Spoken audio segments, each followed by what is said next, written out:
Təbii ki, Azərbaycanın adına önəmli tədbirlərdən biridir. Nəzərə alsaq ki, COP29-dan sonra ikinci ən böyük möhtəbər tədbirlərdən biridir və burada dayanıqlı şəhər salmanın gələcəyinin formalaşdırmasında Azərbaycanın beynəlxalq rolu nədən ibarətdir? Yəni ölkəmiz bizim ölkəmizə gələn qonaqlara, ölkələrə nəyi verəcək, hansı tövhəni verir? Bu istiqamətlərdən bir qədər müzakirə aparaq istəyirəm. Studiyamıza qonaq dəvət etmişik. Milli Məclisin üzvü Sevil Mikaylova bizimlədir. Xoş gəlmisiniz Sevil xanım. Xoş gördük. Az öncə qeyd etdiyim kimi Azərbaycanın töhfəsi nə olacaq WUF 13-də ölkəmizə gələn qonaqlara? Əslində gözləntilər böyükdür. Biz əgər iştirakçı sayına baxsaq, həqiqətən də 2001-ci ildən keçirilən bu 13-cü sessiyasıdır Ümumdünya Şəhər Salma Forumunun. Amma bu dəfə iştirakçı sayının kifayət qədər çox olduğunu görürük. Ən böyük say Misirdə qeydə alınmışdı o zaman keçiriləndə 2024-cü ildə. Amma o vaxtda iştirakçı sayı 24 minə çatırdısa, bugün biz artıq 41 mindən çox iştirakçının burada olmasını qeyd edirik. Bu zərurətdirmi? Təbii ki, zərurətdir. Çünki bugün bütün dünyada gedən proseslər, həm təbii fəlakətlər, həm konfliktlər, həm müharibələr və ümumilikdə insanların özlərinin artan texnologiyalar, yeni yanaşma tərzləri, innovasiyaların həyatımıza daxil olmasından sonra şəhər salmada da ümumilikdə biz müasirləşmənin vacibliyinin artıq bir şərt olduğunu görürük. Ona görə də bu cür forumların keçirilməsi, burada təcrübə mübadiləsinin aparılması, tamamilə yeni yanaşmaların nümayiş etdirilməsi, gələcəyə yönəlik şəhərlərin salınması və yenidən qurulması artıq bu, belə deyək, qlobal çağırış kimi ortaya qoyulub və təsadüfi deyil ki, Birləşmiş Millətlər Təşkilatı məhz Ümumdünya Şəhər Salma Forumunu təşəbbüs kimi irəliyə sürüb və bunu keçirilməsini, burada inklüziv müzakirələrin aparılmasını da dəstəkləyir.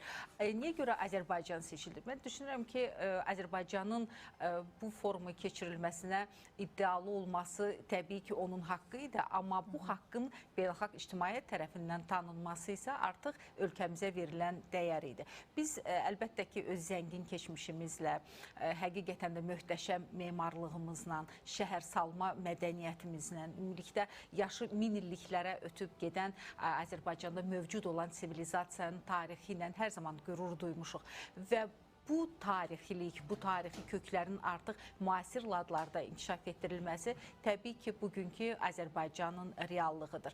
Və biz xüsusilə, əlbəttə ki, bir neçə istiqamət üzərində dayana bilərik, amma mən xüsusilə konfliktdən sonra, müharibədən sonra yaranmış reallıqlar və onlara artıq hökumətlərin reaksiyası baxımından Azərbaycan təcrübəsinin təbii ki, əvəzsiz olduğunu söyləməliyim. İşğaldan azad olunmuş ərazilərdə Azərbaycan dövləti tamamilə fərqli bir reallıqla rastlaşdı. Bəli, biz çox böyük qürur hissini 2020-ci ildə öz gücümüzlə ərazilərimizin 30 illik işğaldan azad olunmasını qeyd etdik.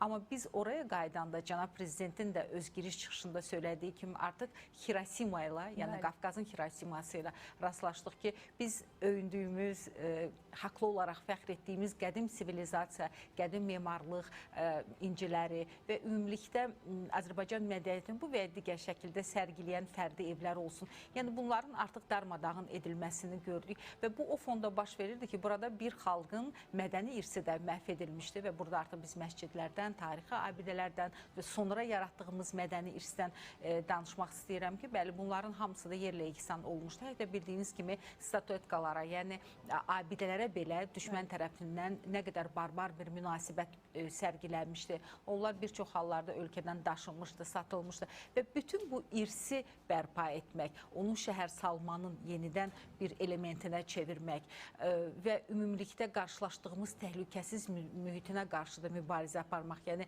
minalarmış ərazilər özü-özlüyündə çox böyük bir çağırışdır, böyük bir problemdir və təsadüfi deyil ki, bugün Azərbaycan Xarici İşlər Naziri Ceyhun Bayramov tərəfindən də bu məsələ bir daha beynəlxalq gündəlikdə diqqətə çatdırılıb ki, yəni bu özü də şəhər salmada xüsusən söylədiyimiz kimi post-konflikt, post-müharibə dönəmində olan ölkələr üçün bir təcrübədir desək, yəqin ki, düzgün olar və digər düşünürəm ki, çox mühüm bir məsələ əlbəttə ki, ekosidin nəticələrinin aradan qaldırılmasıdır. İşğaldan azad olmuş ərazilərdəki o dağıntılar, yəni insanın yaratdıqlarına qarşı tutulmuş o barbar münasibət, bu təkcə yəni bu cür yanaşma ilə bitməmişdir. Biz eyni zamanda ərazilərimizin ekosisteminin korlanması kimi bir acınacaqlı faktla da üz-üzə qaldıq. Burada meşə örtüyünün talanması, xatirinizdə isə hələ o zaman 90-cı ildə, 91-ci ildə Azərbaycanda çox böyük protestlər, etirazlar səsləndirilir Sopana meşəsi ilə bağlı. Çünki bu həqiqətən də Azərbaycanın nadir təbiət incisi idi. Və biz bundan sonra həm Zəngilanda, həm Cəbrayılda nadir ağaclar qırılması, bundan əlavə Azərbaycanın bol sulu çayları bildiyiniz kimi Azərbaycanın qərb hissəsində yerləşirdi və burada artıq təbiətin bizə bəxş etdiyi həmin o reallığın qeyri-real şəkildə qarşısının alınması, Sərsəng su hövzəsi ilə bağlı məsələni xüsusi qeyd etmək istəyirəm ki, yəni biz burada çayların məhvərlərinin dəyişdirilməsi süni şəkildə, Azərbaycana onların istiqamətinin yönünün, yəni bütün bunlar təbii ki, çox böyük, yəni biz sadalayırıq bunları, amma ümumilikdə isə insanın normal şəraitdə yaşamasını əngəlləyən və yəni əngəlləyən bəlkə də biz bunu yüngül şəkildə ifadə edirik, ümumilikdə buna mane olan faktorlardır. Amma biz qaydanda bu ərazilərə Azərbaycan dövləti tərəfindən bir qayıdış planı hazırlandı, bərpa quruculuq işlərinin yol xəritəsi cızıldı və biz bura artıq dövlət proqramı çərçivəsində keçirilən bərpa quruculuq işlərinin mərhələli şəkildə davam etməsi fonunda insanların buraya ləyaqətli qayıdışını təmin edə bildik. Burada ilk növbədə infrastrukturun qurulması məsələsi ortada idi, mədəni irsin bərpa olunması, eyni zamanda ekologiyanın bərpası məsələsi və bütün bunlar yəni insanların buraya köçməsindən əvvəl həyata keçirilən çox vacib addımlar idi ki, düşünürəm şəhərsalma prosesində bunların nəzərə alınması çox vacibdir. Və eyni zamanda biz burada artıq təbiət kataklizmlərini də nəzərdən qaçırmamalıyıq. Yəni bu ərazilərdə söylədiyimiz kimi insanların müdaxiləsindən sonra artıq təbii fəlakətlərin də bir növ belə deyək, baş verməsinin artıq həm arzu olunmaz, eyni zamanda gözlənilməz bir məcra alması da təbii ki, şəhərsalma prosesində nəzərə alınması olan növbəti bir faktor idi. Və əlbəttə ki, inklüziv yanaşma ümumilikdə şəhərsalmada bütün elementlərin nəzərə alınması, yəni burada biz artıq bugün müzakirələrdə də gördük, sağlamlığı məhdud olan şəxslərə münasibətdə, yəni bu da özü bir praktikadır Azərbaycan, çünki bu məsələlərdə də kifayət qədər irəliyə gedir, belə həssas bir yanaşma göstərir. Eyni zamanda, yəni biz söyləməliyik ki, qadınların, uşaqların, yəni bütün bunlara ayrı-ayrılıqda bir münasibətin sərgilənməsi, ümumilikdə iqtisadi amili də əgər buraya qoşsaq, şəhərsalmanın Azərbaycan tərəfindən mükəmməl şəkildə praktiki olaraq həyata keçirilməsini göstərir. Bəli, xüsusən də yəni sadəcə paytaxt Bakıda deyil, bölgələrimiz olsun, Qarabağda elə sizin qeyd elədiyiniz kimi Zəngəzurda. Yəni Azərbaycan o dayanıqlı şəhərsalmanın formalaşmasına kifayət qədər töhfə verəcək deyə təbii ki, əminik elə sizin qeyd elədiyiniz bu faktlar üzərindən bir daha xatırladım hörmətli tamaşaçılar. Canlı elə görüntüləri birbaşa WUF-dan məhz sizə təqdim edirik. Təbii ki, gələn yeni bəyanatlar, açıqlamalar olacaq. Xüsusi müxbirlərimiz də elə birbaşa son informasiyaları da bizlə bölüşəcəklər. Biz biraz da istiqaməti əgər Ermənistandan danışırıqsa, düzdür, onların bu 30 il ərzində törətdikləri bu fəsadlardan belə deyə Qarabağdan bundan danışırıqsa, biraz Ermənistan üzərində də əslində dayanmaq istəyirəm. Bir qədər öncə önəmli xəbərləri bölüşdüm. Ermənistanın daxilindəki vəziyyət. Parlament seçkisi öncəsi görülən odur ki, Ermənistan çox qarışır. Bu istər daxildəki qüvvələr tərəfindən, istər xaricdəkilərin müdaxiləsi ilə ola bilər. İndi geniş miqyaslı bir axtarış prosesinə başlayıb Ermənistanın Daxili İşlər Nazirliyi. Deyilənə görə də sırf birbaşa parlament seçkiləri ilə bağlı məsələlərdir. İndi bu qədər qarışıqlığı salmağa çalışanlar varsa, bizim avtomatik olaraq ağlımıza kim gəlir? Seyru xanım, kim deyəndə, yəni hansı ölkənin əslində nəzərdə tuturuq? Rusiya təbii ki, ilkin variantda gəlir ağla. Bunun təbii ki, detalları bir qədər sonra açıqlansa, erməni mediası tərəfindən biz də bölüşəcək bölüşməklə. Rusiya sizcə 7 iyuna qədər vəziyyəti kəskin şəkildə öz yönünə, öz lehinə deyə biləcəyim şəkildə dəyişə biləcəyini düşünürsünüzmü bu cür addımlarla? Əslində vəziyyət kifayət qədər gərgindir Ermənistanda. Yəni söyləmək lazımdır ki, 7 iyun seçkiləri əvvəlki seçkilərə bənzəməyəcəkdir. Ən azı burada müdaxilələrin olması, yəni artıq istisna edilmir. Ona görə ki, bildiyiniz kimi burada biz artıq müxtəlif cinahlar arasında beynəlxalq deməli aləmdə baş verən həmin o qarşı durmaların Ermənistandakı seçkilərə transformasiya olunmasından danışırıq. Yəni Ermənistan daxilindəki vəziyyətə bəlkə də ictimai fikir, ictimai mövqe, insanların səs verməsi bunlar təsir göstərə bilər. Amma təkcə budurmu Ermənistandakı seçki prosesini qəlizləşdirən məqamlar təbii ki, yox. Biz burada artıq real şəkildə kənardan həm siyasi təzyiqlərin olması faktını görürük. Amma eyni zamanda artıq reallıqda da bir sıra qüvvələrin, oponent qüvvələrin təbii ki, kifayət qədər aktivləşməsi və Ermənistanda biz artıq cinayət törədən şəxslər və onlara qarşı müəyyən əməliyyatların aparılması, yəni haqlıdırlar, təbii ki, haqsızlar, biz bunu müzakirə etmirik. Hər halda bu Ermənistan hökumətinin özünün qərarıdır.